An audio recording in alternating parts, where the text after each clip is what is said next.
pretty good. Has been a tough week. Has been a tough week. We're on those things. One of the favorite things. One of all what's actually serious. That's oh yeah. That's really sorry.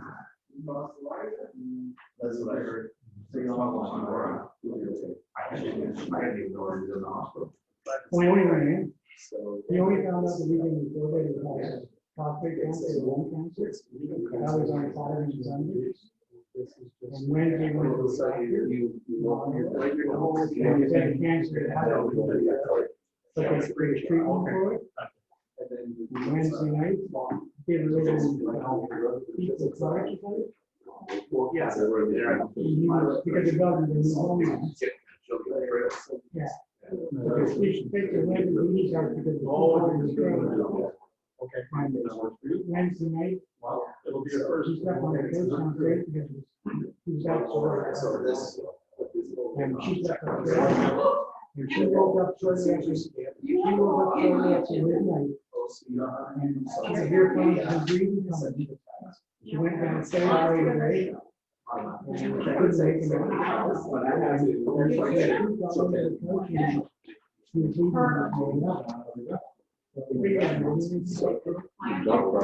she's on 911. Then the family was the next one. She is at my last week. I'm a hammer. Because he was the fire hall a couple weeks before one of our kids we were working on it. Oh, yeah. And we joked with them where you would come.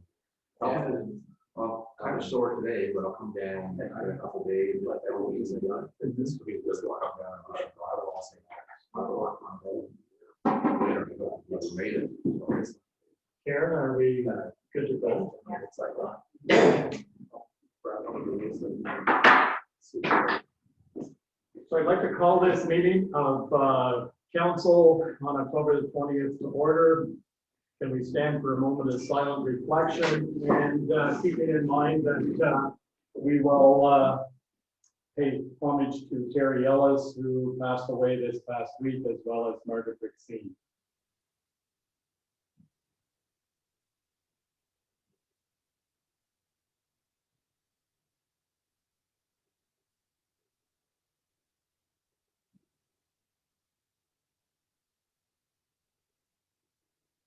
Thank you very much.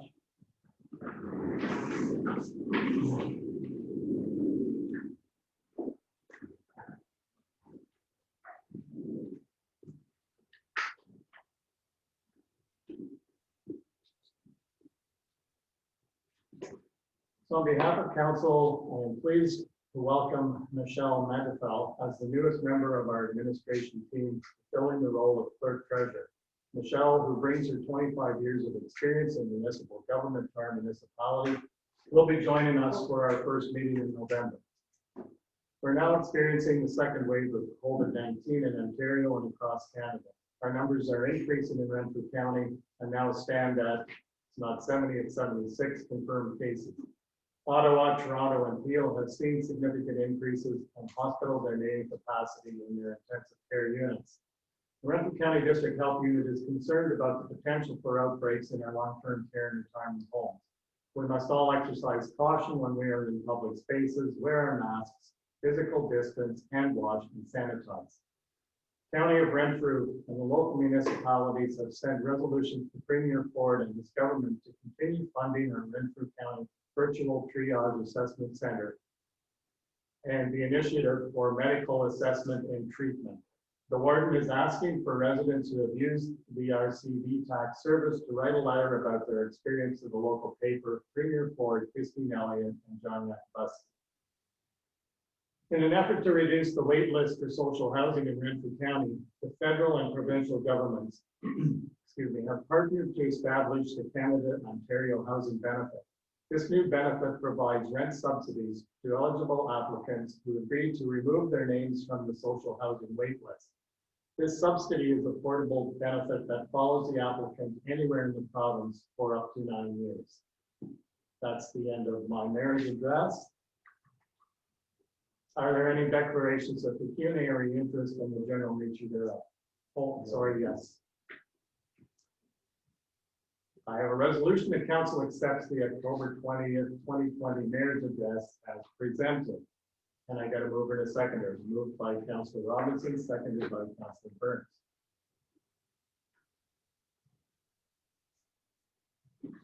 Councilor Burns. Yes. I'm a yes. Councilor Buckwalt. Yes. Councilor Rice Schoenfeld. Yes. Councilor Robinson. Yes. Thank you very much. That is carried.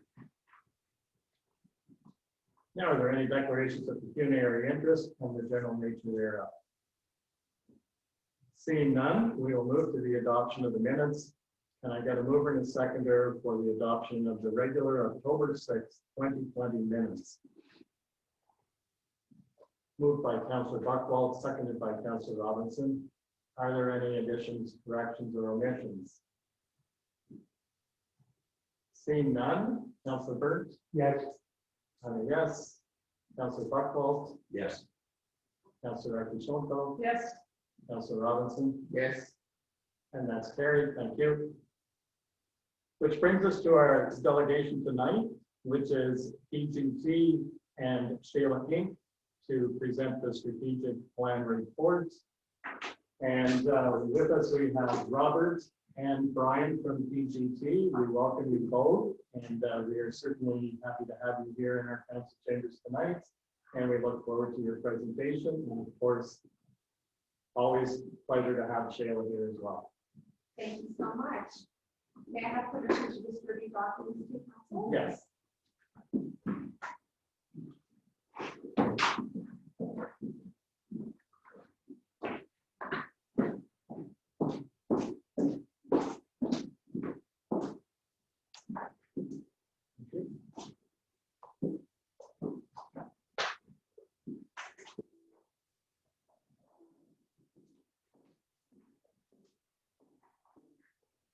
Thank you.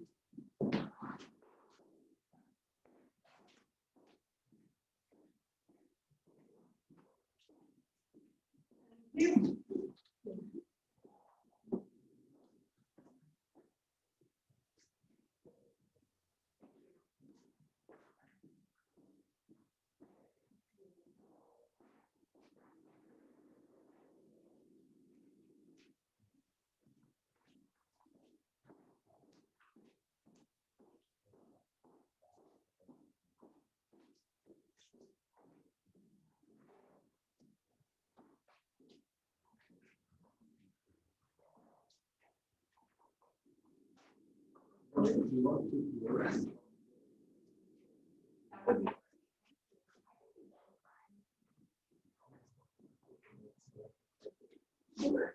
Thank you.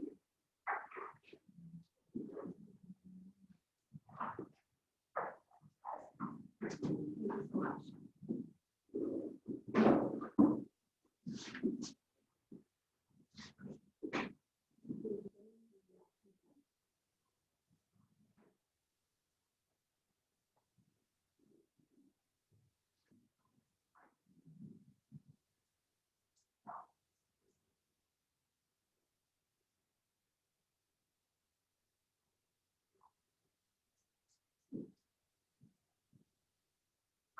Here in the center of the bar shape. In the center. Yeah. Good start. It should self-adjust. Useful.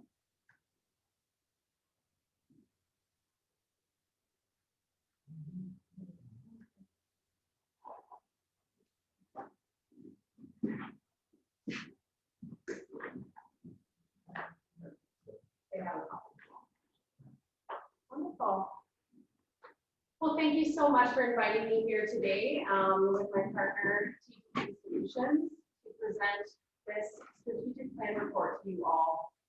The first thing I would like to say is how warmly welcomed I was by the community, the ratepayers, the tourists, the residents, and as well council and staff.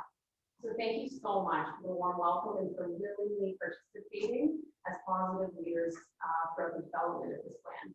It has been a great pleasure to work with Andrew and his team, and to know your community. So thank you so much. So today we'd like to present to you this document which represents the findings of our community consultation wrapped up in some beautiful synergistic projects that this community can undertake in order to move from survival into thriving. The title of our report is Live Small, Think Big, because this community is absolutely filled with innovative, progressive thinkers who care about their community and their fellow residents. And so this document is designed to transform you and to pave the pathway forward for you as a community. When we spoke with you during the leadership session, we outlined a vision, a place where we would all land together in final destination. And when we met with the community and received their responses through surveys and other mechanisms, they echoed your voice. And this is the vision statement that was crafted, that was blended between your vision and that echoed by the community. We are the small place that is leading the way as an example for rural communities on how to engage in human-centric community and economic development, because we have proven that enabling inclusion, belonging, and wellness is the best path to achieving sustainable development. And when we asked the community why we would head towards this collective destination, the answer was that we will do this because all people deserve a high quality of life of their choosing in a place that fully accepts, embraces, and leverages the immense gifts those people possess. And so when you completed the leadership session, we conducted an artistic process called graphic recording, and those designs will be available to you in the final copy of your report.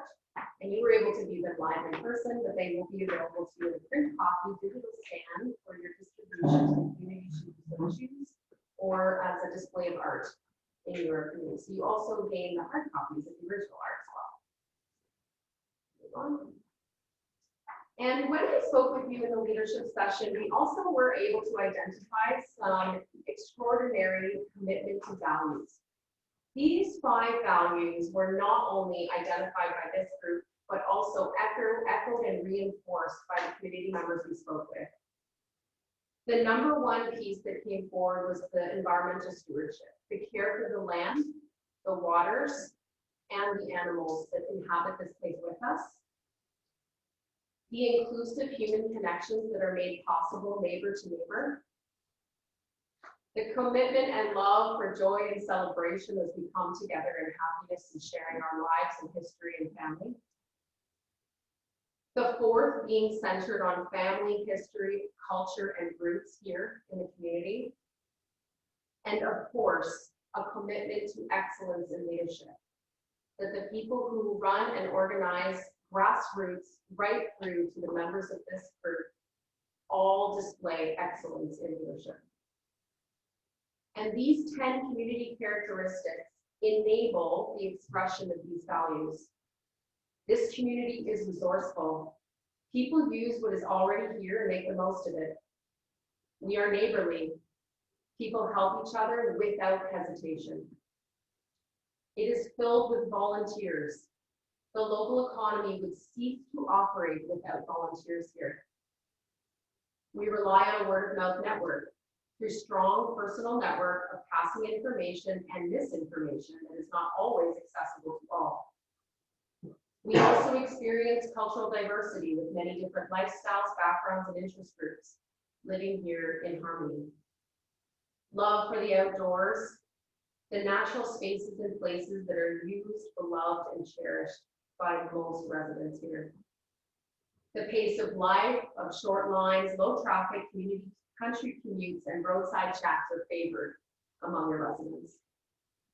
And we exercise these things through a commitment to trust, because people here trust each other and engage in social accountability. We also have a deep history of pride.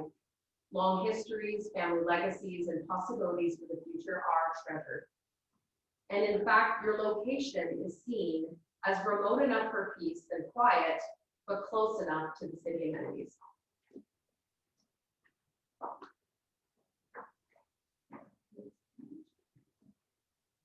And so, we learned that there is an ecosystem or a foundational structure that has deeply shaped the recommendations contained herein.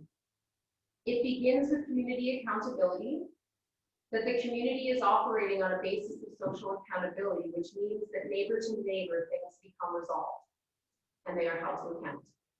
And this produces the ideal community condition where all residents are empowered to take part in the development and improvement of the township. This is enabled through impactful leadership, where the energy spent maintaining the social accountability is not sustained with that leadership. This is emphasized by continuous listening and knowing the voices of all players, all people in this community, providing them with access to resources. When residents can access the support, information, tools, and resources they need to thrive, the focus on survival disappears, and we emerge into leadership excellence as an overarching and cyclical effect of committing to these 6 components. And before I move on to mission, I would like to show a very special video that was made throughout the development of this project to demonstrate the care we took in listening to your residents and developing our strategic directions, working alongside you as leadership and decision makers.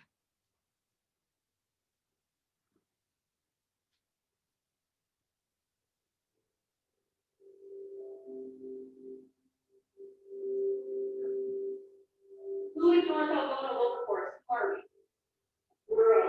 Rural. Beautiful. Welcoming. Water. Tranquil. Agreed. Tranquil or peaceful. Yeah. Pride. You need pride. Yeah. And you diversity here. Yeah. You have incredible diversity here with your neighbors walking on, but also the Mennonite community. No, not just that, it's also it's section of the Polish, German, the Scottish, the Irish. Absolutely. So it's a check within the South. And people are really Yeah. So that neighborly feel, the friendly feel.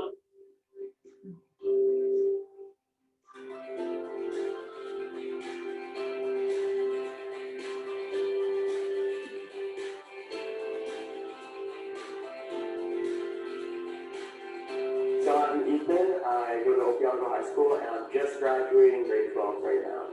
So I might be a nurse practitioner still, but I'm also open to like a guidance counselor back in high school. Okay, so what's causing the shift? What are you thinking? I feel like I want to make like more of a difference in people, like help people. That's why I like the nurse, but I also like the whole students impact, where you're changing like their lives, because I can personally like say like how much the teachers like help my decisions and like guided me through high school. So it's really like helpful, and I'd like to be a part of that too. My name is Blair McMillan. I own and operate Golden Lake Rustics. There's different ways that we could be supported, like promotion in local newspapers and handouts, just to give a list of businesses that people could visit, contact, setting up a local show with only local artisans and stuff like that. I know there's already a couple around here, but something right in and around Golden Lake, which has become quite a tourist hub, would be really good.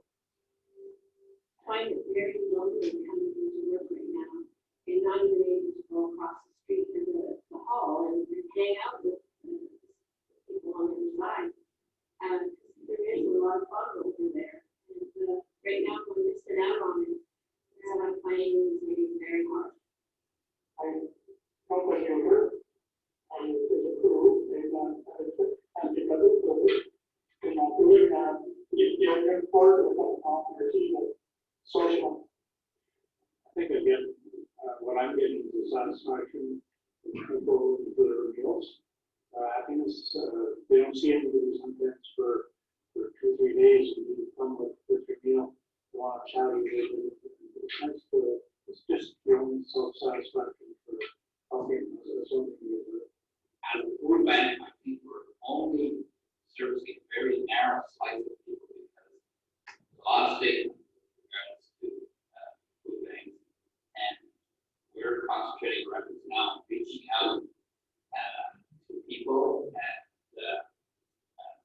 trees, et cetera.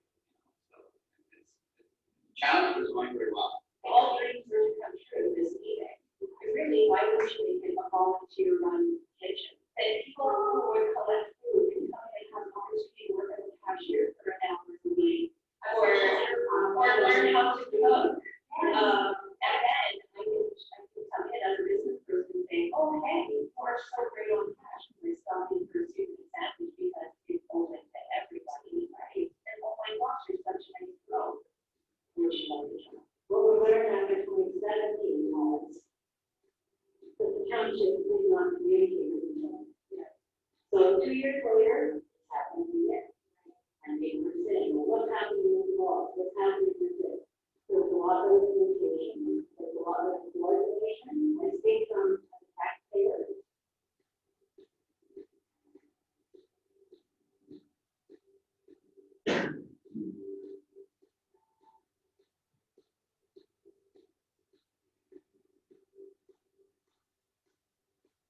We have a huge opportunity to build a brand with a foundation of love. That it's about family, and it's about making great decisions that build well-being through the mechanism of trust and a really efficient organization.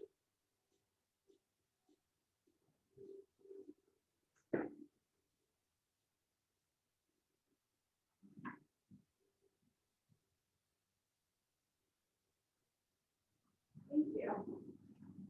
So this is a little gift to your residents to thank them for being so willing and open to share their lives with us.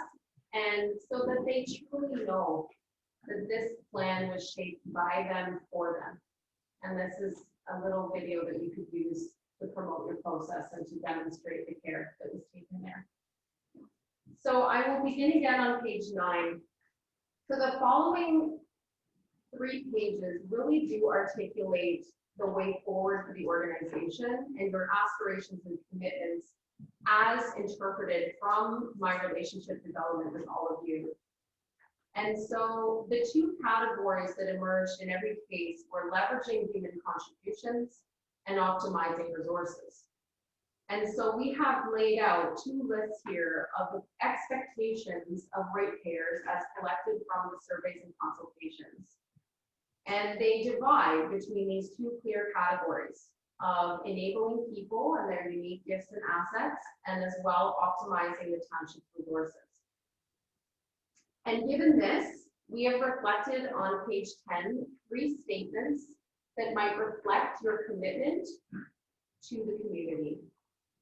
The mission statement reads, the township of North Alberta Wilberforce engages listening, learning, communication, and advocacy as a means to commit to excellence and continuous improvement in evidence-based decision-making that strengthens the community and leads to common wellness and inclusion of all people who live and visit here. The core objective of the organization is to provide the leadership required to stimulate the transformation from survive to thrive as a collective community where no one is left behind. And the leadership commitment is that we recognize that our role is to provide the necessary foundation for residents and to fully engage and contribute their immense gifts to our community as they determine. And you'll see here a really lovely quote from one of our youth survey responses. So we did a very special survey just for you, and we engaged them one-on-one and as well as a focus group to take very special care to know what our youth see as the strongest asset for the community. And so your second placeholder is for the second artwork that was developed in your leadership session number 2 and reflects the listening exercises that I summarized here. And so this is one of my favorite pages of the report. In many strategic plans, you might see a SWOT exercise. And rather than expressing it in this way, we have articled 50 statements that we have been able to back up and develop because of the consultations with you and the community. And so they are color-coded in a legend in several categories ranging from the perspectives held by residents, the youth lens, anything related to attraction or tourism, into seniors and social services. And so this collection of 50 statements range from facts, perspectives, strengths, threats, opportunities. And each of these 50 statements are clear, concise, and will help you to leverage future action going forward. And every single one of these 50 statements were either addressed or leveraged within the recommendations contained in this report.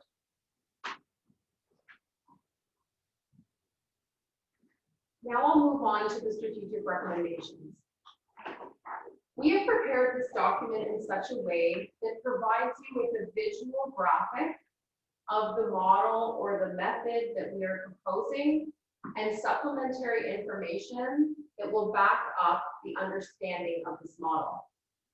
So the Walk the Talk project is about engaging in the development of a brand and a communication plan that targets your critical audiences.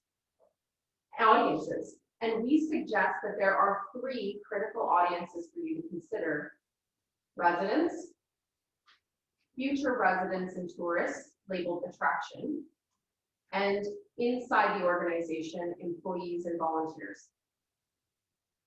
We recommend that your branding reflect the 3 audience tones, not one singular. And we also recommend that you develop a communication strategy that is reciprocal and inclusive in nature, that enables the milestones, the 8 milestones listed on the outside of this model. The next page details in text what we're saying in the graphic on the first page. So we recommend that you build a lens in your branding that does reflect the lived experience here. Tell the stories of your champion residents, showcase the volunteers, the arts community, and the recreation opportunities here. The second category, colored in gray, focuses on the reality that contemporary progressive employers brand to the candidate. They brand to the type of person they wish to acquire onto the team, and they also send messages to the volunteers they wish to recruit. The third category, colored in green, is about your attraction efforts. People you want to welcome here, temporarily, on a visit, or permanently. And that going rural is a massive wave that we can ride into the future as people move out of urban areas into rural settings to achieve low density pace of life while they work remotely. This is backed up and echoed by a clear communication plan embedded in the messaging and imaging of your brand. And so the residents reflected 3 critical recommendations that we have summarized here. The first is about reflecting rationale for decision making. The second is about having a continuous listening exercise being carried out. And our suggestion here is actually to think about hiring a town listener. We've all heard of the town crier. And so this person, rather than having a voice externally, would have an ear externally. And their chief mandate would be attend all public meetings, community groups, grassroots, and really understand the pulse of the community and report back regularly to council so as to inform on an ongoing basis in a 2-way street approach of what's happening in the community. We also recommend to adopt a storytelling framework similar to the video we showcased about your people, what they have to say, and what they are up to in supporting each other.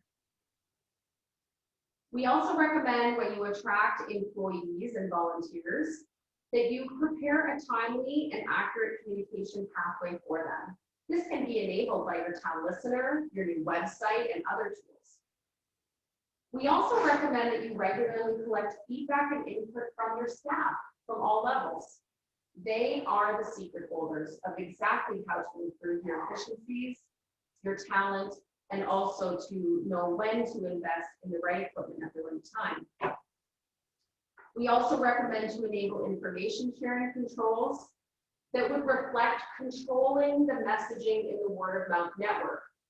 So we do know that the strength of your word of mouth network is extraordinary, but it also carries with us the risk of misinformation. And so empowering local residents with clear, repeatable messages that will correct any misinformation would be an excellent thing to consider to control the word of mouth sort of ad hoc communication network. We also have several recommendations about attracting. We would love you to consider what Golden Lake Rustics talked about with showcasing the businesses, attractions, and packages that are possible for tourism here. Developing a Meet North Algona Wilberforce campaign where people, places, and spaces are exposed and showcased to visitors, so the local secrets. And the third is really developing those key messages and brand promises that are so clear that any ideal resident is easily attracted to a community. The second project that we would like to introduce is named Cooking for Connection. And this is to develop a community food center in a licensed community kitchen that enables local training, critical food literacy, partnerships, cultural sharing, and connections among people. A community food center is defined in the following page.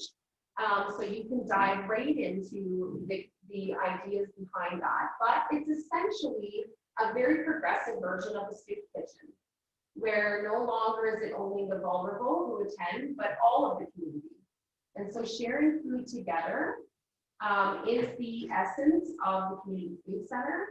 Prepared meals could be shared, food bank partnerships, and revenue potential as a social enterprise can be the foundational piece of your licensed community kitchen, so that we dive right into inclusion and food security for all people. The second feature of this project is to invest in a youth training center. We know from interviewing the youth that when they have access to enthusiastic adult mentors, they are connected to their community and want to return to contribute themselves. We also know that the business community faces a deficit in requiring food service workers, and seasonal ones at that. And so preparing a co-op placement with Opeongo High School to prepare high school students to be able to deliver that food service worker response in the summer months while they learn about critical food literacy and culinary experiences while they're in school.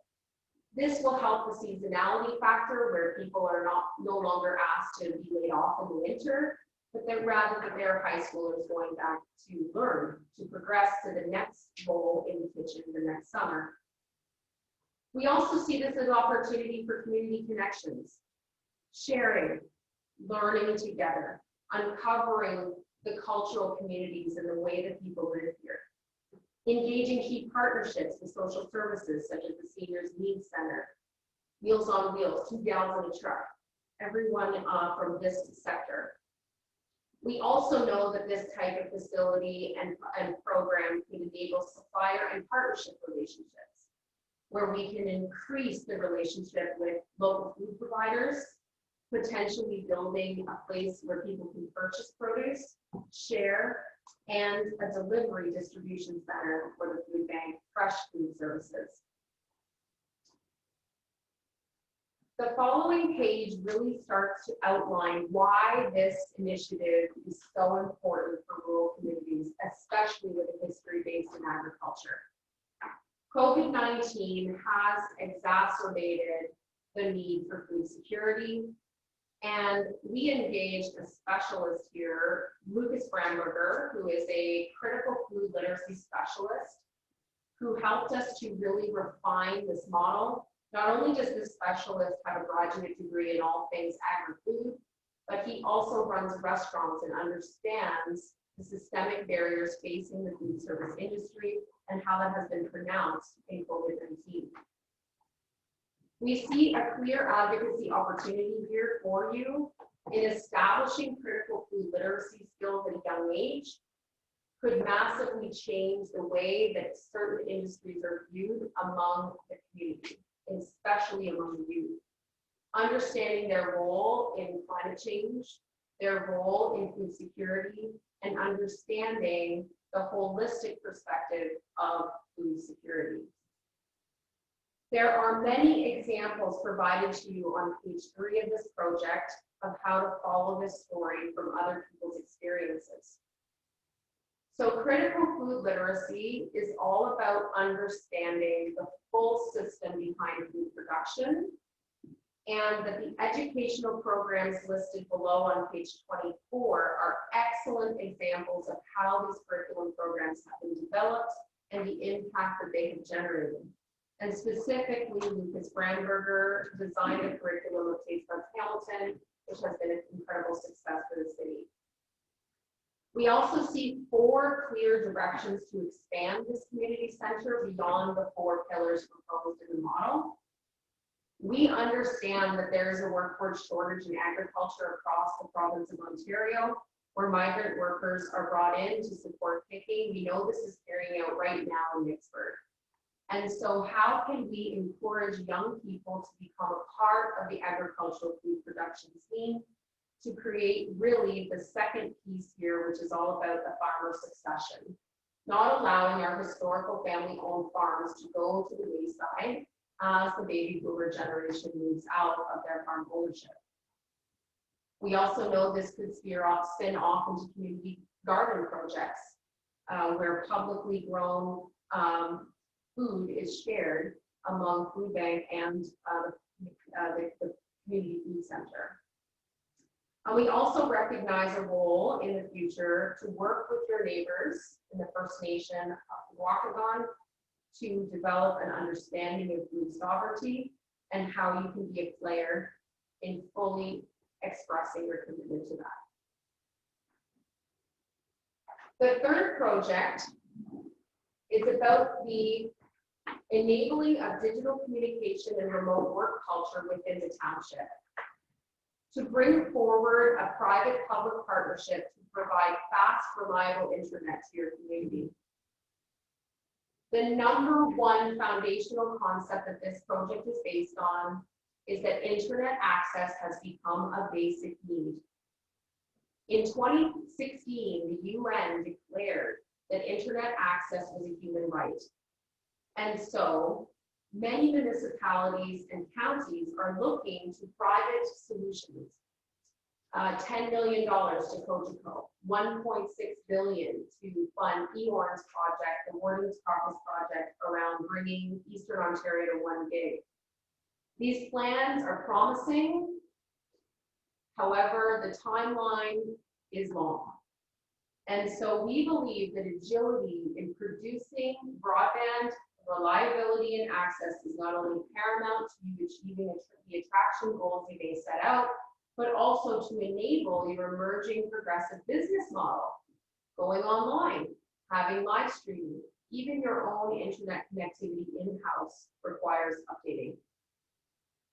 There are 4 core business reasons to get involved in providing or supporting fast, reliable internet here. Number 1 is that we know that education is moving online and has moved online. This is only going to increase as school boards, schools, teachers, and students develop familiarity with these tools and they begin to be polished and performed in a professional way. If we are not able to provide fast internet provision to every resident in a learning journey, we are leaving those learners behind. Number 2 is that every business in this community has had to require to pivot to an online selling mechanism.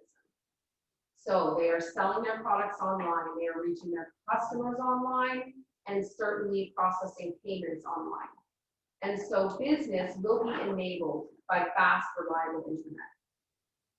We also know that your current residents and your future ideal residents require electronic communication to be able to receive information updates on time, to connect from any place that they choose to live within the township, to shop, to engage with their family outside of this area and overseas. And we also know there's a huge trend to support remote work. We have an opportunity as a community to set the stage for living local and earning global. That any person working anywhere in the world could choose to live in North Algona should they be able to enable their business activities or career opportunities right here through the use of fast, reliable internet. Now, we wouldn't leave you without some solutions to consider. So this model here really describes two clear case study scenarios where private-public solutions were developed in order to enable local broadband access.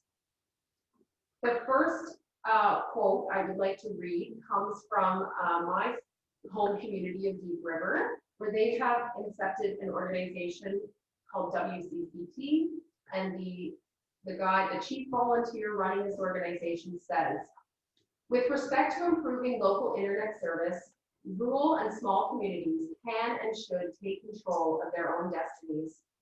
For a relatively modest upfront cost, implementing a community-based internet service similar to what we have done is a practical, cost-effective solution.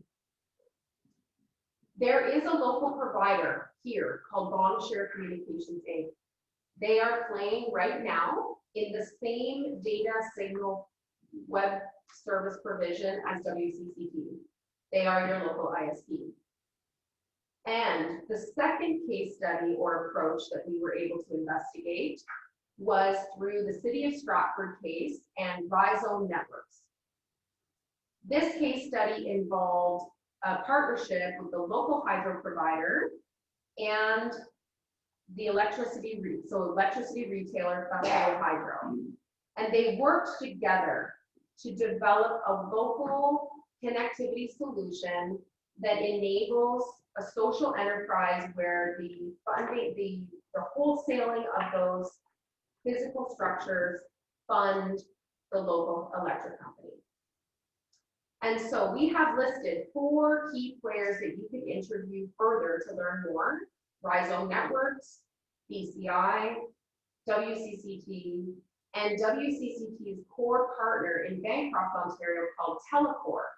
So these are the folks that have made the capital investment of erecting towers so that WCCT can achieve distribution of that signal to residents.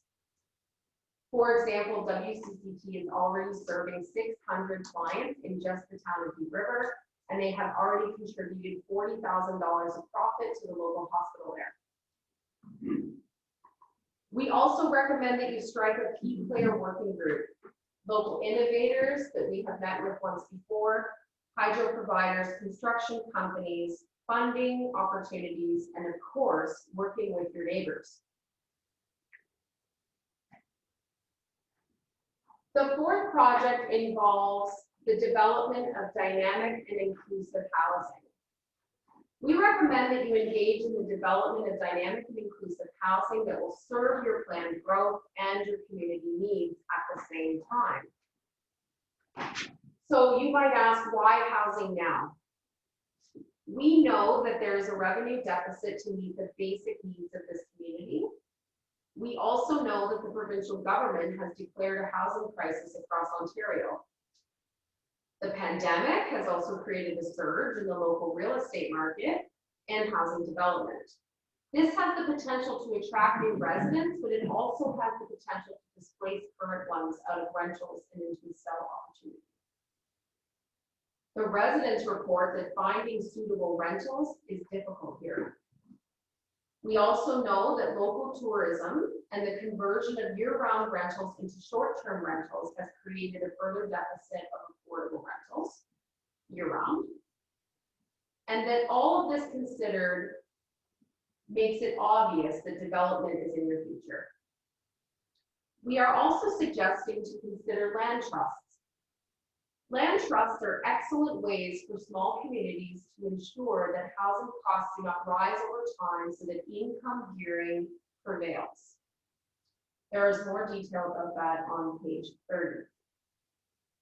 Page 31 does outline some brief definitions and descriptions of what dynamic and inclusive housing means. So dynamic in the sense that it could be green, sustainable, synergistic with the environment built around the trees, for example. It must reflect the township brand and be designed to attract that ideal resident. Innovative neighborhood design with collective opportunities, community gardens at the center, these kind of things. And also to ensure ease of modification as your demographic shifts over time and never concentrating on one demographic at any one moment. The inclusivity factor involves looking at the way people live. So integrating income geared options is our first and foremost recommendation, because isolating income geared housing increases the stigma of those without privilege. And so we recommend that you embed income geared housing into non-income geared housing development. We also believe in culturally appropriate zoning and bylaws, allowing front yard gardens and things that support cultural appropriateness. Multi-generation homes are also favored by immigrant communities you may wish to attract. Grandma, grandpa, mom and dad, kids, and maybe even someone with child in the same house. Senior care enabled designs are effective here, thinking about granny flats and the ways to keep our beloved seniors at home longer. Accessibility for those with a disability, green spaces and land use, and of course, thinking about alternative lifestyles. We met a number of residents here that declare themselves as alternative lifestyle adopters, people who believe in cooperatives, single moms that would love to gather in one home to support each other as a family, and having the ability to grow gardens or do things collectively in a cooperative that supports income here as well.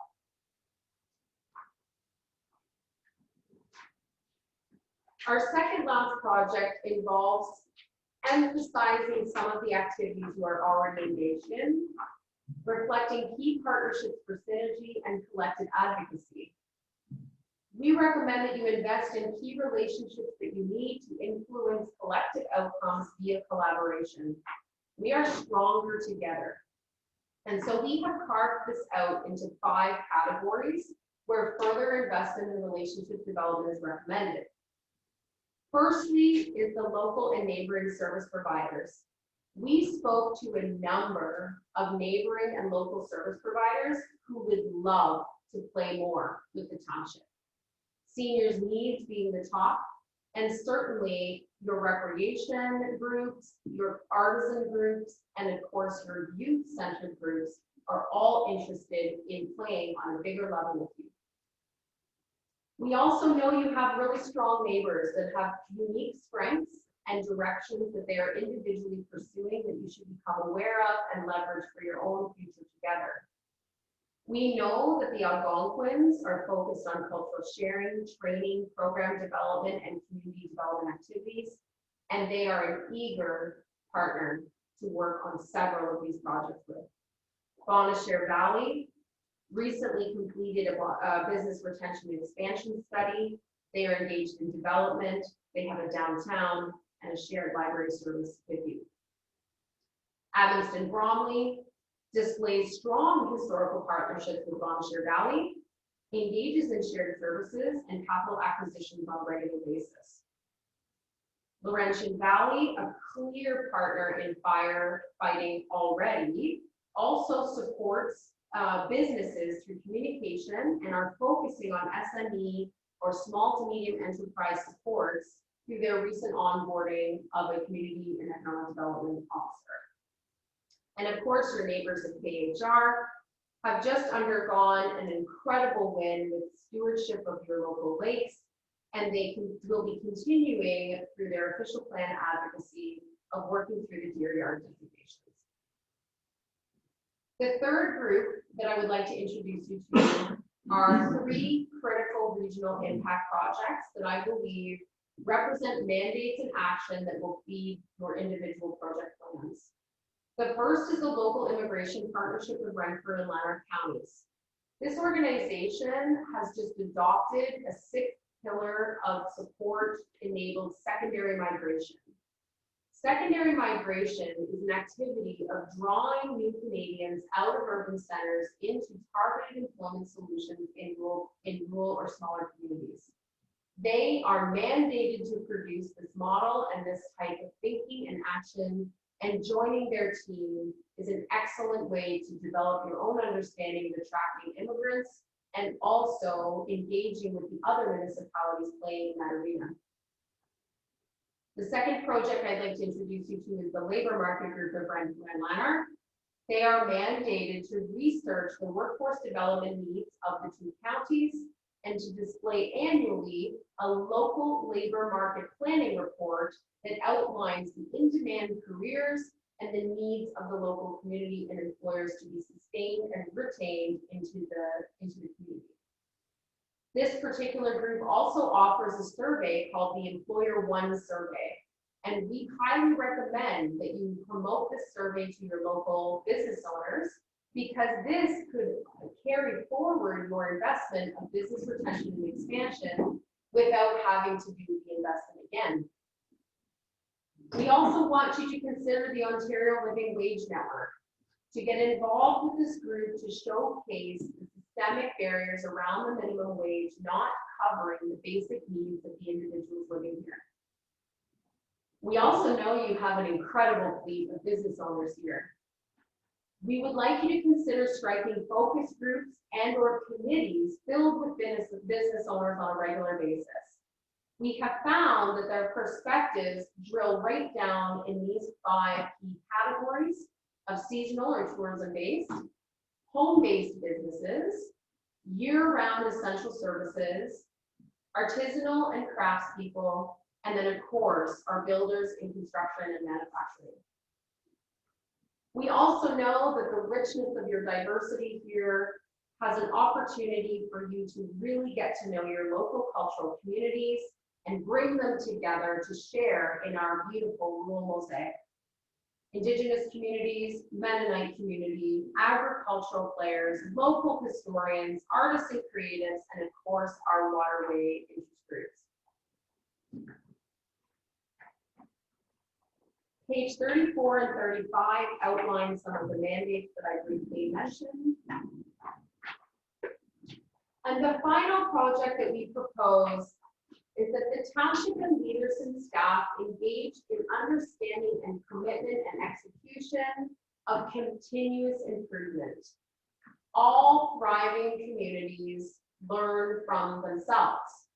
They learn how to improve on short and long cycles so that one day we don't wake up with bad metrics wondering why.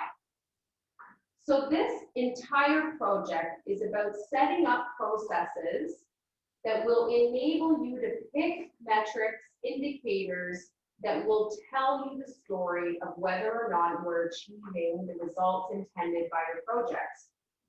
So if you take a look at the left-hand side of this page, it's a snapshot of one of the pieces in the detail on the left.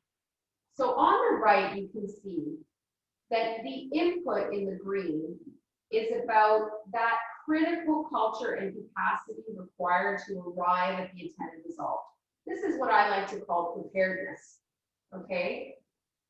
The leading indicator measures the preparedness activity. The centerpiece, the orange puzzle piece, reflects the action we'll take. So we prepare, we measure the preparedness, and then we take action if we're happy with the measurement. And then we move to say what happened. That's the lagging indicator. And then we look that the output that was intended reflects the progress toward your vision.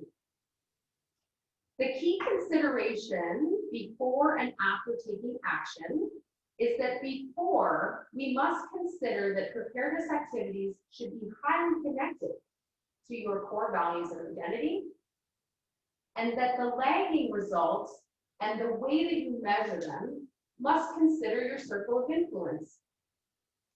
For example, an employment center cannot state that they have full control over the employment rate. Simple example of how to describe that. And so within these 6 projects, we have the final section, which is all about how to get started. And so we are recommending that you carry out 4 preparedness steps before you take action.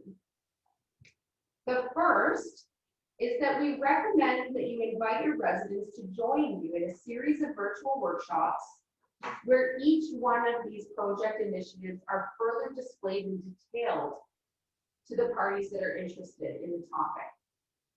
Step 2 is for the township leadership to consider the positioning of each of these strategic initiatives into a preferred level of control. Because in order to commit to community engagement, we must allow the community to lead in some instances.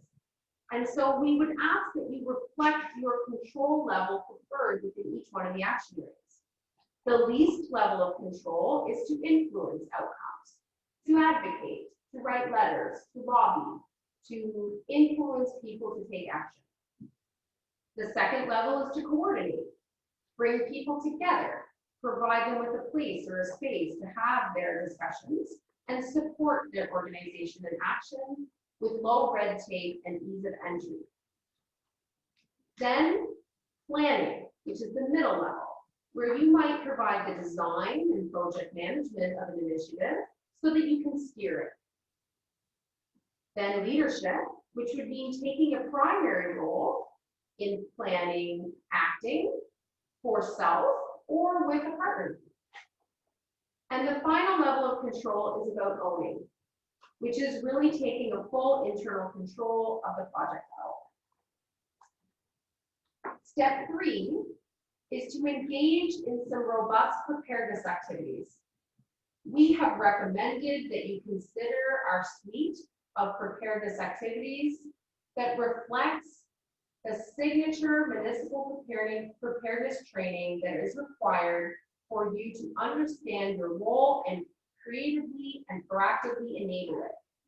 The first is all about inclusion, knowing how to communicate inclusively with diverse populations and to work within diverse teams as you bring aboard volunteers, staff, and tourism visitors. Change management. We know that we are undergoing a significant change now in the pandemic, and having ownership and adopting passive or positive change is critical to ensure alignment to mission and vision as we go through this difficult time in becoming a new version of this township. Number 3 is really diving in and explaining about continuous improvement and what that is. So taking our model and teaching you and educating you about the components of it and learning and understanding how to feasibly track metrics. Number 4 is all about digital tool communication best practice, where we could provide you with a training toolkit filled with concepts, tools about how to distribute communication in a robust, reciprocal, and inclusive way online. And the 5th is all about the principles of community engagement, introducing you to the core concepts that you will need to be able to develop your communication plan, the town listener role, and others that you might want to polish and to perform in the community and to really call your community to action. And step 4 is to then go to those community interest groups that we figured out from step 1 and refine and develop their interest and ownership over these initiatives so that we can harness the power of volunteers. We also recognize that the Walk the Talk initiative about branding and communication is an excellent first project to start with. This project not only will set the tone for your position in the marketplace, but also within the community. And the communication plan and tools that you develop will be required to maximize and leverage the following projects, the remaining projects. And so we were able to pull together a table of activities that you might want to consider in year 1 with respect to the 6 individual projects, ranging from Walk the Talk right through to commitment to continuous improvement, And beyond our recommendation that Walk the Talk feels like the first project, the other remaining 5 are not necessarily in any particular order. So we have provided you with steps to prepare and steps you could take to actually act on delivering these initiatives. And page 42 and 43, we have listed out some relevant funding opportunities that you may want to dive into to help support the financial contribution required for these initiatives. They range from developing community food centers across Canada, into youth, rural economic development, and of course, never forgetting our friends at the Ontario Trillium Foundation. And the final piece is really just about the acknowledgements that we are so grateful to the respondents who participated in community consultations. If you are listening now, we are so grateful to you for participating on this level and for welcoming us to really dive into your lived experience here. And thank you, of course, to my partners at TGT Solutions for enabling this contract development and the staff within there. And of course, my team with Kaylee Kay Strategy and Creatives, who was able to prepare the design of this document and also the video you observed. The graphic recordings by Laura Hannock at Swoop Media. And of course, our special report on critical food literacy by Lucas Bramberger. And of course, all of you. Thank you for this leadership team for taking on the investment of this plan, for trusting us in the development and creation of it, and for lending us your residence. Thank you very much. Thank you very much, Shayla and TGT, and it certainly is a very comprehensive and well put together plan with a lot of homework for us as council to tackle. I will ask council if they have any questions or comments. Yes, Councilor. How many businesses and residents did you survey? Do you have a number? The holistic number would combine the surveys from business retention and expansion. Okay. So that study did survey 26 businesses, okay, and we relied on that report rather than duplicating that process in your investment. Right. We conducted 7 focus groups of between 5 to 8 individuals. At one case, there were 12. Those were targeted to stakeholder groups. So social services, employment centers, the food banks, all of those key players we identified in our first meeting with you. We also conducted a survey that was responded by over 80 residents who preferred to do an online version. And that was backed up by some one-on-one interviews place-based over a weekend at the food store and at the food truck in Rankin. And so we were able to hand populate the surveys in an interview with those folks. We wanted to target some of the regions of the community this way. We also had over 30 youth respond to the youth survey. This was enabled through Studio Dreamshare, was a critical partner. Many of the youth that live here use the crafts and art services through that studio. And so we were able to harness them through that. And we also were able to conduct the 2 leadership sessions, which that gathered your input. And then we also had, I think I conducted 12 one-on-one interviews with clear thought leaders and champions in the community. And we also conducted sort of like a suite of touching down and listening in and showing up at different events. And so that was a really interesting way to just sit back and observe. We also had our town hall event in Rankin, where a small number of individuals showed up in the evening to contribute to big questions around identity and oppression. So we used a robust set of tools, and ultimately every critical party of this community was spoken with. Thank you. You're welcome. Any other questions or comments?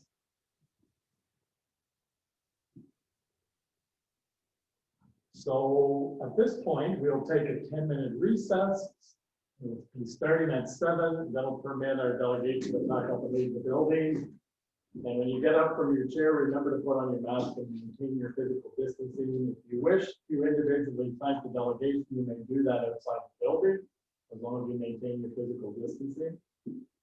And the camera and external feed will continue to be on during the break, so we will resume our regular meeting of council at 7:10 p.m. Thank you, and Well, there. we wish you a safe journey back to your home community.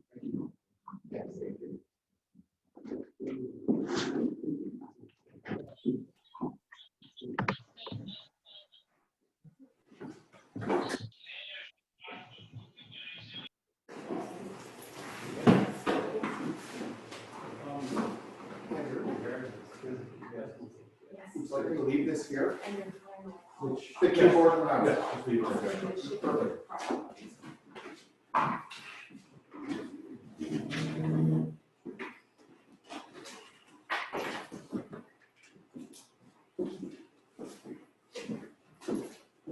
I think you're open for. Of course, absolutely. Okay, sure. So do you want me to be here or? You do it this time. Okay, sure. Now it's rolling though. Sure, yeah, that's okay.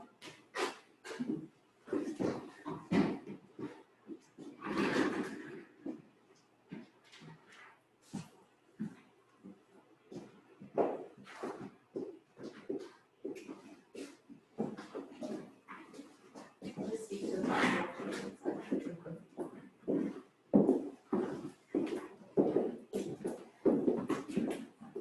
Safe travels. Ryan, thank you very much. Oh, you're very welcome.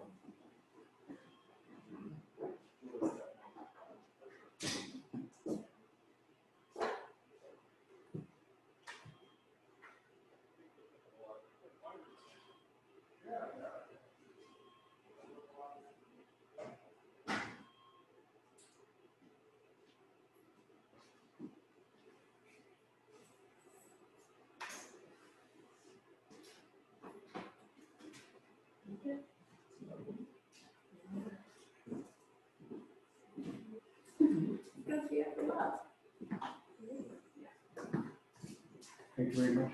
Thank you, Melvin.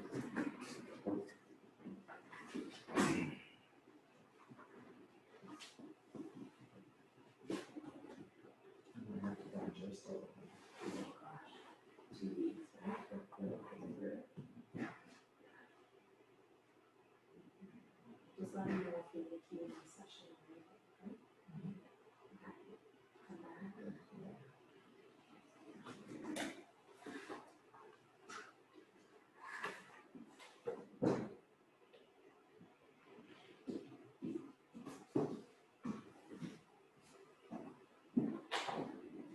You got me for a few minutes. Did you want me to be here or there or over here? Over here, sure. Sure. You guys can go out for a cigarette. Oh, sorry, you can't do that anymore.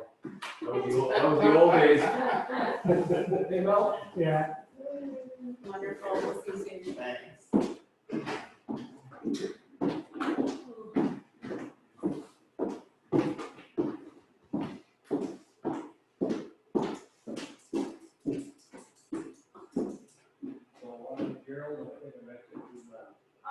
We did, and I tried to get in touch with you to find one of these pieces that we haven't worked out, so thank you for.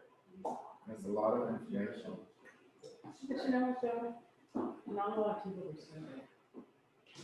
Like I kind of did it off population, so if we even had 166, even if we have 200, do the percent of the voters. You got it. Absolutely. That's always the way it is. I know, but then it's very, to me, cautionary in that our strategic plan should be based on a small percentage of the residents. You know what I'm trying to say? Like, and like the other thing too, I couldn't understand is they said, what was it called? Like, the stewardship, right? That was one of the top ones, environmental stewardship, right? But none of those initiatives do anything with environmental stewardship, right? And then exclusive interconnection, I can see that with the food kitchen and that maybe. And then I'm thinking, if environmental stewardship was one of your main ones, one of our initiatives should be doing something with environmental stewardship, right? Whether it's making more parks, or beautifying, or planting of trees, or something. I mean, there's a lot of work putting it together. But I'm not seeing a lot of nitty gritty, and when I go through this, right? You know, the first one is residents are divided between those who cling to the past and hope for the future, right? And it talks about youth, trying to retain employees. I guess it address a lot of the issues that we consistently say about fundamentalization. Like truly for me, I really think like There was, you had a the whole internet bunch is of a them big open, thing, trying to get the and internet. one was already open, and you kind of had it again, it's probably open Trying to a get couple of times. consistent. How do you go to So, It's the end of the morning? yeah, they said you'll see it here, like I cleared them all. If you see a whole list of the items kids here, and the parents. just, there's a tiny X, just hit the X. It'll be like, you'll see a square like this, and then there's gonna be names, and then there's gonna be little X in the corner, just hit the X of each one. Yeah.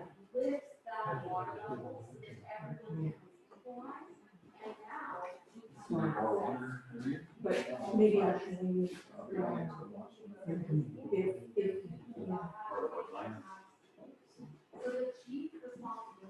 I know how to do that. If you open. what's that? I know how to do it. Just Break the middle up there. This is here. That's just fine. Open it.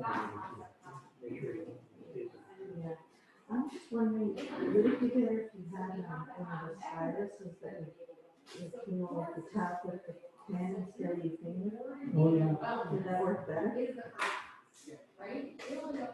Isn't there one around here? No. As long as it has a rubber end. Some of It the, just has to have one of these. Yeah, some of the pens, It has to have one of these. like I an end. remember when we got we got a bunch of them. I might have one.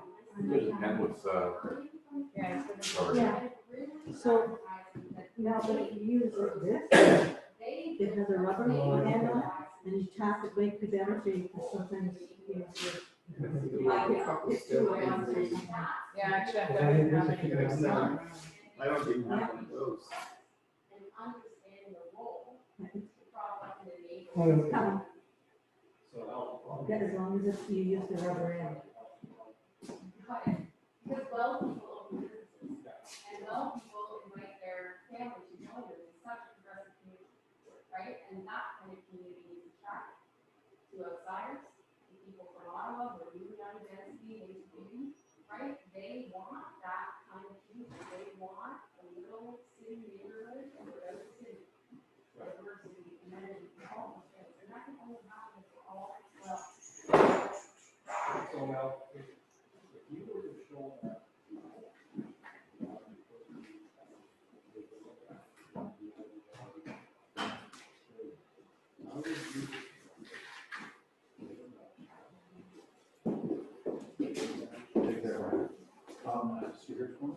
I am here.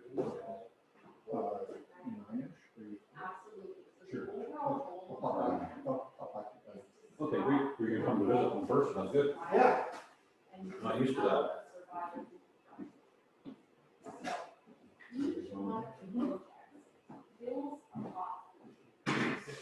Yeah, they fill a pocket of some kind. And some people get that problem every day. They have trouble finding. You think of our sign, That was good. When did it get occupied? beginning last week, which, you know, So, but the one in Jordan Lake isn't done yet. not yet. The sign is all programmed, it just has to be taken down there now. So now do you just remotely do it? That's what's going to happen, we're going to build a wireless to it, so we'll do it with the same message up both sides. It'd be nice to have that consistency. The tin is on the front there now, so should we try to run the power to it? Any progress on phone internet down there yet? I haven't done anything on my end, I haven't seen fairness. Karen said it's on your desk. She put it right on you. She put it right on ours. There's nothing on my desk. We'll talk. phone or anything down there to begin with? It had phone, but the phone hasn't worked for months. But the roads people, public works, there would have been phone there. Yeah, I need one, huh? It hasn't worked for months. Yeah, what would have happened is. Where's the, getting cold, or it's Between the electric and Oh, no, that's, you understand it, this isn't firewall. I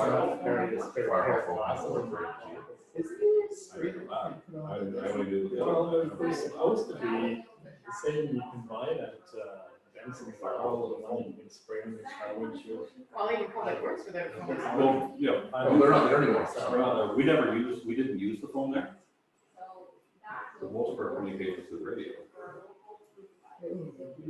Because I was giving some thought to just going with the voice over internet phone there, but that's not reliable for faxing, we still fax stuff and get stuff from dispatch and that sort of thing, so it pretty much needs to be a regular phone one on the internet. But if you have it, since that was here. Give me money to help.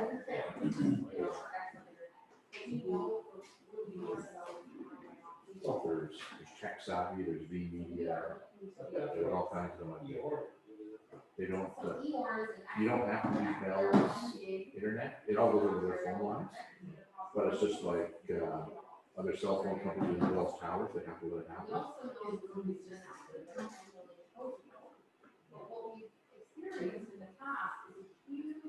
I'm a Tech Savvy at home, I'm paying $45 a month for unlimited.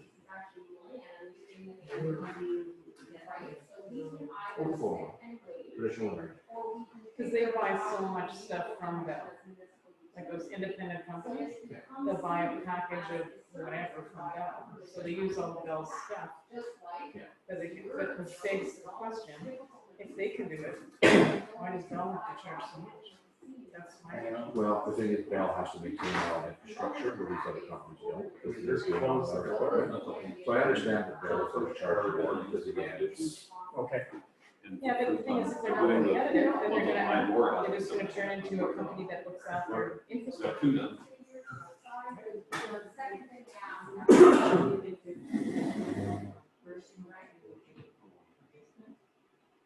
There is a difference with the business, it's not gonna be 45, it's gonna be more. I haven't talked to it because with Bell, if you want to have a phone line, you commit to 3 years, well, for 3 years, they give you a good deal. And then after 3 years, you have to go back to them and say, okay, this is no good, you gotta redo it. So cost-wise, it might make sense to stick with Bell. Andrew, remember I was telling you about that driveway, not the one that just got put in, but another one on top of the hill when we first moved down? Yes. So the problem is that the builders and the cement trucks and everything, they're parking right on the hill. So like, the one time it was the big truck, so I actually put, what can I do? Or what, like, they should be putting out some kind of signs. Like that one time I actually had to be on the opposite side of the road, which is bad, because you're coming out of it. So they do have to do things before they have a traffic jam, yeah. I'm going to talk with that. Yeah, it's just horrible. Okay. So we'll resume our meeting. I have a resolution that council accepts the strategic plan report and directs staff to bring the report forward to the next regular council meeting for formal approval. And I got a mover and a seconder, moved by Councilor Burns, seconded by Councilor Buchwald.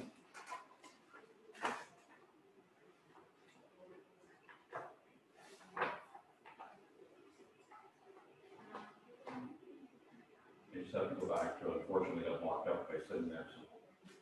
Councilor Burns. Yes. I just need to know who. Okay, moved by Councilor Burns, seconded by Councilor Buchwald.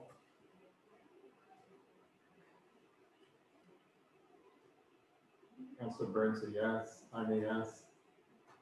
Councilor Yes. Buchwald. Councilor Eckhart I'm a yes. Councilor Robinson. Yes. That's carried. Thank you very much. Moving on to reports, item 7.1 is a change of meeting date.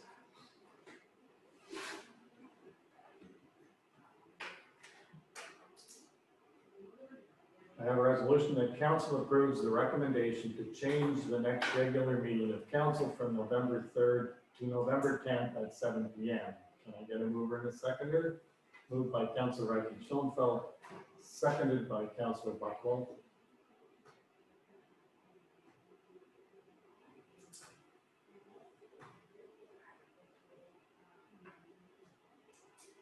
I think did you want to speak to I any? can speak on, like, so basically, this would allow us a little bit of time to get ready for the next meeting, but also your new clerk treasurer starts the day before. So my plan would be to have her be basically appointed by council as the clerk and the treasurer, then I can just hand everything over to her in that meeting, and she can start work. But it'll give her a chance to be part of it. So she's hitting the ground running. Councilor Reichel Schoenfeld. Then our next council meeting would be on the 17th, Would be on the regular day, yes. so the 17th, right? Yes. Okay. So we'll have two members needed. I just wanted to double check. just Yeah. to keep- he's going to have to. Okay, so then our next council meeting would be on the 17th. Okay. This is just to allow you to appoint the person basically right away. You have to appoint the treasurer, Right. and then we just be ready for the next meeting.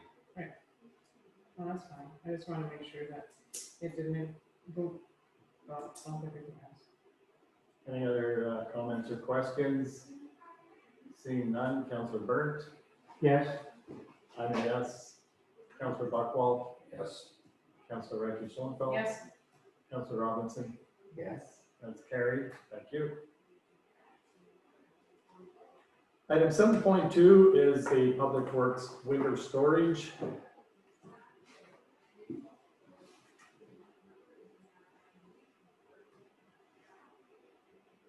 I have a resolution that council accepts the Public Works report and authorizes the acting coordinator of Public Works to purchase a metal storage container at a cost not to exceed $5,000 to be used to secure Public Works equipment at Golden Lake. Can I get a mover and a seconder? Moved by Councilor Byrne, seconded by Councilor Buckwald.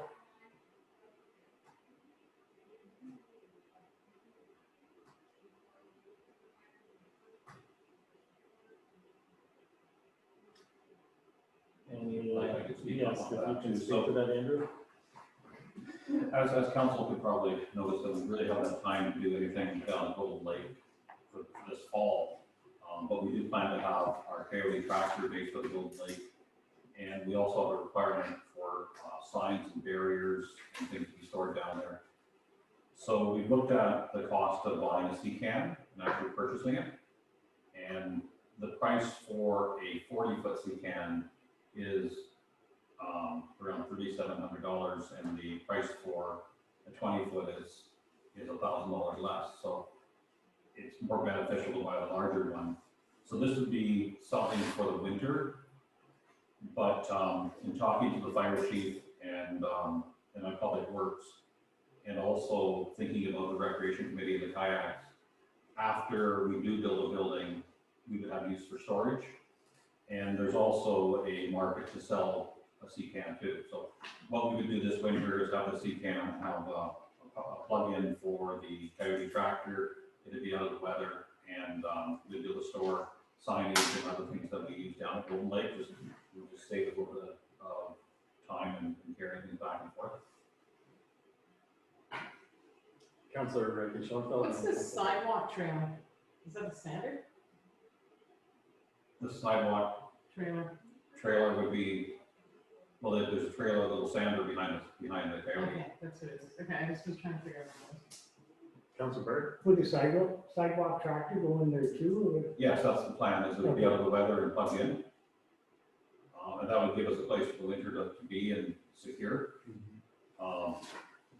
Also, just as to, sometimes where does the money come from? So what we looked at is we looked at the fleet repairs for this year, and we're able to take $2,500 off the fleet repairs for the two Western Stars, the two newer trucks. We find that our blades are in good shape, and because they're newer trucks, we're not going to spend quite as much as we budgeted. So taking $2,500 off of each truck is $5,000. and it protects another asset. Councilor Ray Schoenfeld? Just when they're putting in the electrical plug, are they gonna put like maybe an interior and exterior light on? I'm just thinking. With the ability now, that's a good idea, but from what I do in my private life at home and cabin, solar is the way to go, and we can do that. So you'll have some kind of lighting, because I'm just thinking like sometimes a 40-foot container. It'd be pretty dark inside, so yes, we Yeah, can put something in. I was just thinking, yeah, solar light's great too. Councilor Byrne, you had a follow-up And question? Public Works have all the trucks ready pretty much? Well, we're just finishing up, we have one truck to come back from the repair shop, but all the trucks are ready basically for the winter. We haven't did the 1 tons just because we wanted the big trucks ready first. Thank you. Seeing no further questions, then I'll call the vote. Councilor Burns? Yes. I'm a yes. Councilor Buckwell? Yes. Councilor Ray Schoenfeld? Yes. Councilor Robinson? Yes. That's carried. Thank you. Item 7.3 is the physician recruitment report.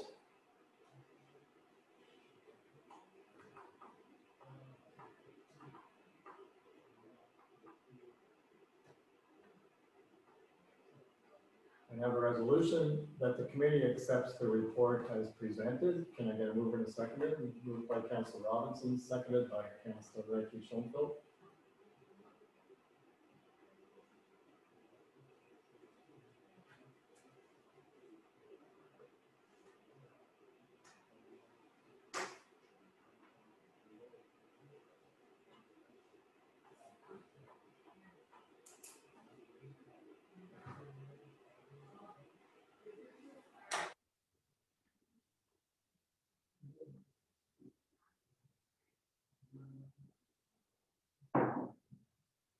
So I just had a question. It's near the end of the report. It talks about that there's certain members of the committee that if they would cease participation if the direction is to continue with the joint municipal partnership retention and expansion. Is that correct? Okay, so what it is they didn't like the fact that, I'm gonna call it Debbie Robinson, the recruiter from the Pembroke, from the Pembroke Regional Physician Primary Care Network. So what's happened is she's offered to be our recruiter because we don't have a recruiter at this time, right? Okay, so kind of historically, we don't have a recruiter because a number of members on the committee presently feel that we as municipalities should be not in the healthcare business. And so they are feeling, let's say the next term of council, they might opt out also. Except one member of the committee feels they don't want the Pembroke Primary Care Network acting on our behalf because they feel that they would be biased and maybe not represent our area, right? But when you talk to Debbie Robinson, she's like, some people like the rural areas, some people like the mid-food areas. So I mean, it's just a discussion, right? And as a committee, we don't always. I guess as a committee member, though, I think we as a council and budgeting is coming up, we may have to decide if we feel that we should be in the business of recruiting for doctors. And I'm of two minds because there's more to a township than just roads and buildings and stuff like that, right? So when we talk about culture and the library and athletics and all the other stuff, to me, I would like to come to an area where I can readily access a doctor, right? However, maybe that is not our job and that maybe it is a provincial thing. So it's just something we should discuss because budget's coming around, right? And the amount of money that we, you, the municipalities have put in really has not benefited. It's not like all that money we put in, we got a whole bunch of dollars. Just saying. But you can see how we're in terrible shape with all those, because there's going to be retirements because they look at succession and stuff like that. So 23,000 plus another 10, that's a lot of people that do not have a doctor. You know, so it's just something to consider. So if we as a town, a municipality say we don't think we should fund it anymore, then that's fine, like life will continue. You know? Right? But isn't that the reason why we got involved? Was because there was such a shortage and we were trying to address that concern? And I think this has happened a number of years ago. So the one person said they've spent over $250,000 on this, and it hasn't benefited necessarily. The doctors that came may have come anyways, right? And so there's a little bit of friction sometimes between our committee and the hospital in Barry's Bay, because we're kind of competing for the same people, right? So maybe it's up to them, you know? And maybe what we do is if the hospital or somebody said, requested some funding, maybe then we as a township would give them funding. Maybe they're not going to be part of the committee. It's just like when somebody needs something. So, I mean, I'm kind of of two minds. I really think it's important to bring healthcare because, I mean, if I'm looking to come into a community and I know I'm ready access to doctors and stuff, isn't that more attractive? You know, but on the other hand, is that part of our role as a municipality is to fund doctors and fund doctors, you know, and really, and are we using, is it good bang for our buck? And it's truly not a good bang for our buck because we're spending a lot of money and not getting a lot of results. Councilor Robinson and then Councilor Butler. What are the other options? Like, I mean, I think this was formulated for a reason, but, you know, what are the other options available to ensure that we have physicians? See, I guess the problem is Renfrew has a hospital. So that hospital itself would have some funding and access to funding to get the physicians in, similar to Pembroke, similar to Deep River, right? But then you look at our area from, let's say, us up to Barry's Bay, we don't, that's right. And then if you look at South Algonquin, which they're part, they don't really have anything either. So I think that's probably why it was first created, because there was a need and there wasn't necessarily a voice, right? And so the problem is the doctors are in really high demand, right? So part of the monies that get banked in, then we give them a bonus and we give them so much money if they decide to sign with us and if they stay, then, you know, and that helps to decrease the cost if they could. You know, but in a big picture, I agree, but how? So is it better that we as a municipality, you know, write to other municipalities and get them to write to the Ontario government and, you know, lobby people and try to do that, you know? I don't know. Debbie has done a really good job and she talks about going to all the different recruitment, you know, fairs and stuff like that. But it's nearly like when you're there, it's like you're a car salesman, right? Because the person coming, and they've lost some doctors out there simply because it was rural, right? And so one person is, if I'm paying you to stay, you've got the type of person I want. I want you to come because you like the area. So they've kind of changed their strategy a little bit. But I mean, for some people, Barry's Bay is like the wilderness. But then you can say, well, you have this, this, this. And also the other thing too is, if they have a spouse, what can that spouse do in the community? You know what I mean? Can we find them a job if they're in the town? You know, is there daycare available? Even housing can be an issue, right? Where can you find a house? So I mean, it's a whole bunch of things. And that's why the recruiter is really important. And that's why the one person of the committee feels bad because she feels that Debbie couldn't represent us well because she doesn't know the barriers in the community as well. But I'm like, you know, you just learn and you rely on the people at the hospital, you rely on the people in the community. Right? So, I mean, I was fine with it and I thought it was great because it wasn't going to cost us any money because she was going to do it for free. She's already going to the recruiting fairs.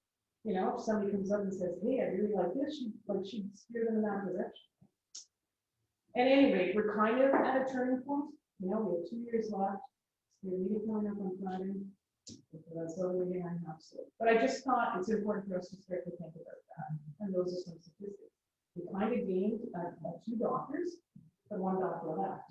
The 2 doctors are going to work together still because they have families, so they'll actually be 1 doctor. But maybe down the road, when the kids are older, maybe then they'll turn into another doctor. How do we attract people?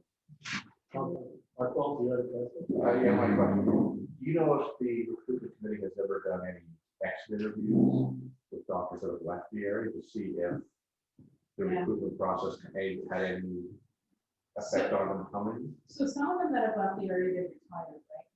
The other ones, they just do not like the area. You know, I think maybe the recruiter would have done a better job, maybe they would have signed in the first place, right? So then they had to repay the money that so some of that was one. And I think another one was because of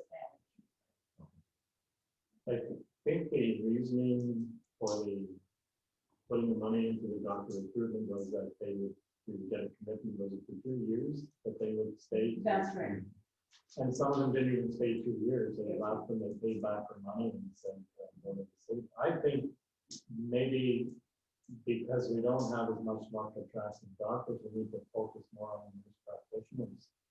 And get more of those in the community, because the doctors tend to want to practice with the hospital, and they can work out of a clinic type of setting. And some of the doctors really like the Rainbow Clinic in Honolulu, just for that reason. They go in there, they see the people, they don't have a big clientele. And I do have to say, and listening to a couple of the new doctors, it is an overwhelming thing, because it's like you get these patients that you don't know. In addition to that, you're moving into a community and you don't know what person follows an electrician. In addition to that, you have a building that you have to look after, so you're like a landlord and you're paying this secretary. It can be like an overwhelming prospect for a guy who's that's just coming out of high school, right? And if they don't have anybody to rely on. But I think what we have to do as Amelia community is we have to go with something like the Whitewater Clinic or Rainbow Valley, right? We have a few nurse practitioners and a doctor, even Golden Lake, right? And I think that's the way to the future, I think. I think so. That's a lot. No, I was going to say much the same thing, is that we may need to become more creative in what it is that we're trying to achieve. You know, I know that Golden Lake has got a satellite, you know, we can come in and do some stuff, but maybe it is that we start looking almost like equivalent to what's being done in with West Champlain in Edenville, so that there is a building there, and you know the doctors can come in as they do, but the nurse practitioner is the one that is really keeping the whole thing going, and maybe that we have to be looking at that model as opposed to trying to, you know, but Doctors to come. yes, they may, and you know, they may come on a short term, so that, for example, if you have someone in Arnhem, for example, who's a physician, he may part-time and say, okay, I'll come to 1 day a week. But his focus is not you per se. And then the focus is the nurse practitioner who is really, you know, time involved. I know they talked about, there are some like local people going to med school and keeping them interested and tracking them because they're, you know, new to the area. And so I think, but I mean, that's down the road a couple of years also. But most of those night, they, as you said, they want to be close to the hospital or attached to the hospital. And that is the concern that we have. If this still doesn't address the needs, you shouldn't be having people driving all the way to Canada for a physician. But it also comes down when we're talking to the one person, a lot of his classmates didn't want to be general practitioners anymore. They wanted to, that's right, the more money and kind of in a way less stress, because they're only dealing with that one thing all the time, right? And people are being referred to them and you fix them or not fix them and away they go. With a general practitioner, it's lots of repeat and a little bit of frustration too, right? Just even with the government, and I don't know how we want it, but in the very end, I think we as a town have to decide, we think this is valid, we're going to continue, or do we look at other options, or do we come up with a solution ourselves to invite other municipalities to come to us? But anyway, just something to think about, because I know budgeting's come up. Yeah. Good one. Seeing no further comments, I'll call for the vote. Councilor Burke. Yes. Yes. Councilor Buckle. Yes. Councilor Redfish-Onko. Yes. Councilor Robinson. Yes. That's carried. Thank you.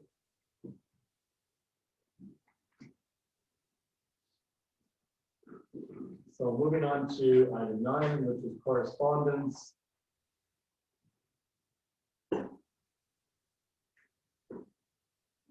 I have a resolution that council accepts correspondence items 9.1.1 to 9.1.9 as information.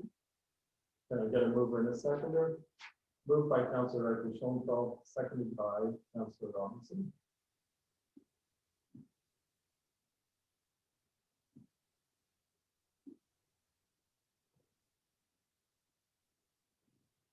Councilor Burns. Yes. I'm a yes. Councilor Buckle. Yes. Councilor Redfish-Onko. Yes. Councillor Robinson, Yes. that is carried, thank you. Yes. I just Councillor Martin. One question, when Ish Kylehammer sent you the letter and it just said to, it was good to talk to you this week and discuss the Lake Dory Road situation, what was that? So he sent another email today. Okay, He has a concern about the high speed yeah, of vehicles traveling that road, especially when they're trying to bike. So I can bring more of the information forward to the next meeting. What he's hoping is that he wanted our township to put up one of those radar signs that we have on Winter Drive. Sorry, not Winter, but Lex Cemetery. And I have to respond to his email because he did CC it to Lee Perkins at the county. Being a county road, that would have to come from county and not from a municipality. But we could certainly forward his letter or his email to county to see if they would look at doing something like that. mhm. Thanks.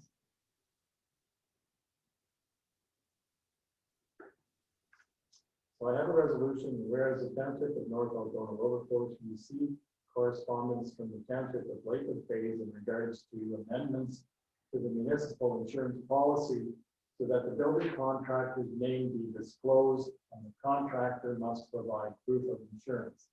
Be it further resolved that the township of North Algonah Overflows supports their correspondence to Premier Dyke Ford to consider the recommendations to amend Bill 124 as outlined in the annual report. Be it further resolved that this resolution be sent to Premier Doug Ford, MP Cheryl Gallant, and MPP John Yakubus.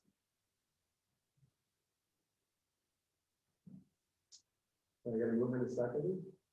Moved by Councilor Byrne, seconded by Councilor Robinson.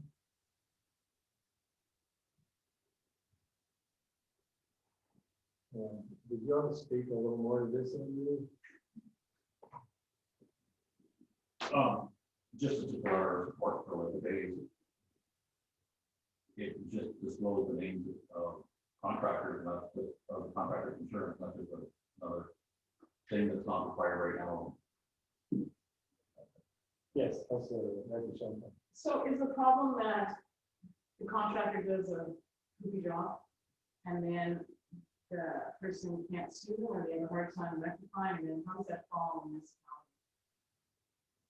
It doesn't necessarily fall on municipality other than peace of mind for the community.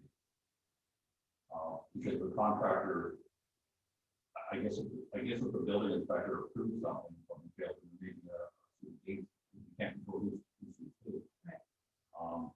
But just another layer of transparency.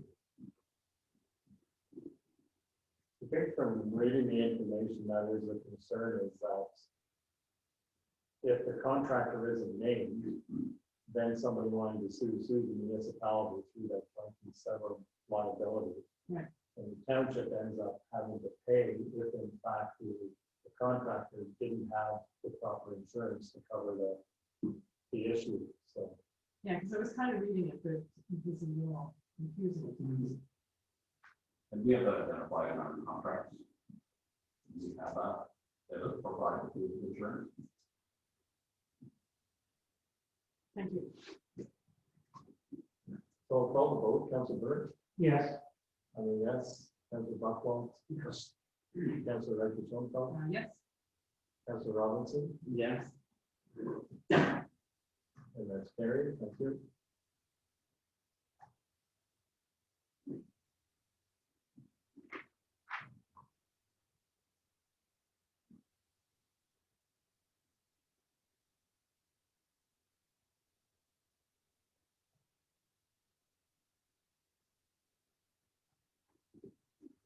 Moving on to which one are we at? Are we at 9.1.4?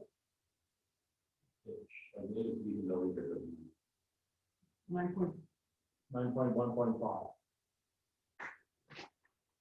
Mine, the 2. Even though we did Christmas reading? Yeah. That's one. 9.2.2.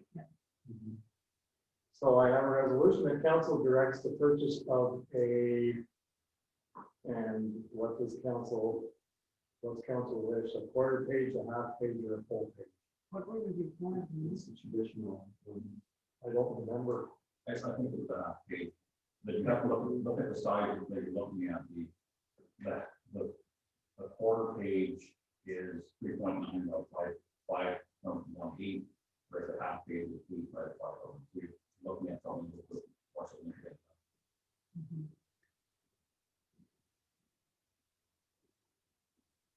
Do you want to be significant or insignificant? I want to do what we did last That's what I would say. I'm opting for the, year. Middle one? the second one. Half page, a half page. Okay, and the resolution will read the council directs the purchase of a half page, 8 by whatever. As noted. Can I get a mover in a second? Moved by Councilor Reggie Schoenfeld. Seconded by Councilor Robinson.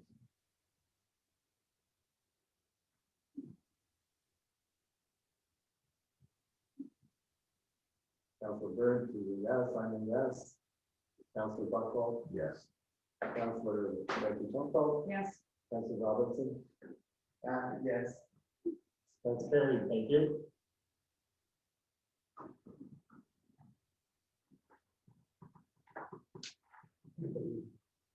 That's fine, already. Getting closer. And 9.1.6 is the Safe Restart Program. Are we doing the military one? No, I think you are on the, you're looking at the non-action. You should be on the action. Yeah. The action. So I think now we're in the military service Action, recognition. 2.3 or 9.2, yeah. 9.2. Oh, yes, absolutely. Thank you. It would be nice if on the agenda, the action would be in big bold, like bylaws. I'll apologize for this week. I didn't have Laura this week. So But could it be? it Is could it be very, normal? it could make it very big, yes. Not too big. It'll be bold in the next one. Yeah, just like the bylaw. Yeah. It's like, it's a nice title because I agree. you I'm kind of just get- putting online myself. I can follow. So 9.2.2 is a military service recognition book. I have a resolution that council directs the purchasing of a Remembrance Day wreath to honor men and women that have served for this community and across Canada, and that the cost is not to exceed $200. Moved by Councilor Robinson, seconded by Councilor Burns.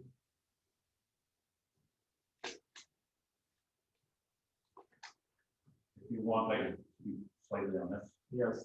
So just for the agenda, I want council to be aware of the book that we received from the Legion, which is right beside you, I believe. And we buy one of those every year. It's right here.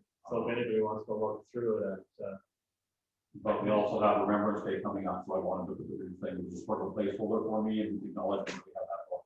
So that's why it didn't really sound like it was Remembrance Day when we had the resolution. So were you voting just on the wreath or the wreath and the? You've already bought the book, we did that earlier in the year, so this is just on buying. Okay, so then will you change the? Well, the resolution states the reason. Okay, all right. Oops, great.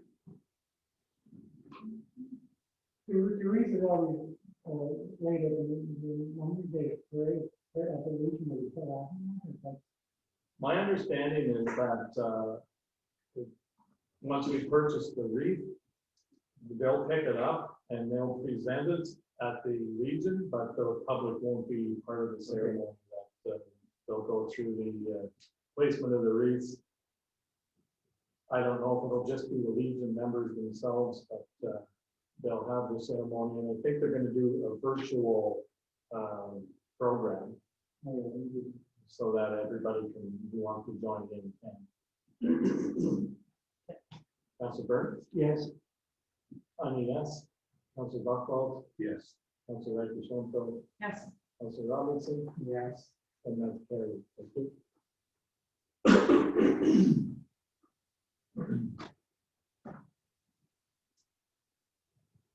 So we move on to item 10, which is bylaws.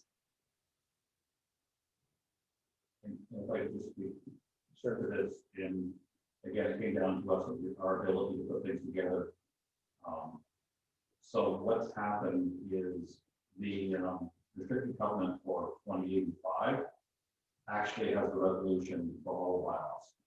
So it is one resolution, so basically what you're going to do is you're not doing the resolution for the first three, you're just doing the final resolution to accept all. And that's how we normally do it. That's just not how it came over when we were working with the agenda manager. My first time to do the agenda manager. And the reason that there's 4 of them there is because it was 2 separate lots. Correct. And that's, they're binding lakeshore allowance on the 2 separate lots. So it's done that. So I have a resolution of council enacts the following road closing bylaws. And then move in a second. Moved by Councilor Byrne, seconded by Councilor Buckle.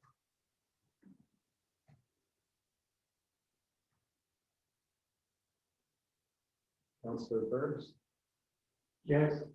And yes. Councilor Buckle? Yes. Councilor Ricky Schultz? Yes. Councilor Robinson? Yes. That's carried. Thank you.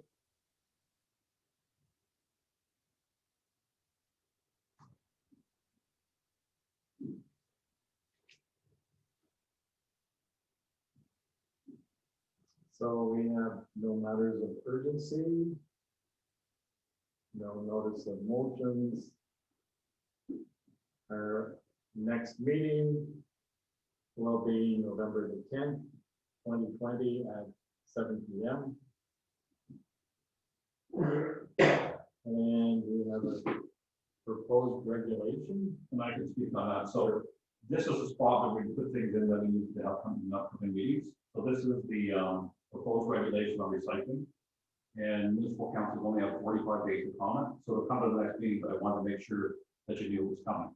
So the document's there, but we have only 45 days to comment. So by giving it to you today, it said it's coming in the next meeting, but you got some time to look at it. So there's no resolution with that. No, it's just an innovation to come up to the upcoming meeting. Okay, thank you. And that brings us to item 15, which is closed session. And a resolution that council going to close meeting at 7:51 p.m. pursuant to section 239(2)(b) of the Municipal Act for personal matters about an identified individual, including municipal or local board employees. Can I get a mover and a seconder? Moved by Councilor Robinson, seconded by Councilor Rogers-Winfeld. Councilor Burns? Yes. And yes. Councilor Buckle? Yes. Councilor Rogers-Winfeld? Yes. Councilor Robinson? Yes. That's carried. Thank you. We'll take a 3-minute break. Yeah. And you always have to fill in the bubble carried unanimously? Yes, so what this is doing is the first time we've done it, it's all recorded now. Are we offline now? So Karen, think about one. So from now on, this is the way we're going to do it.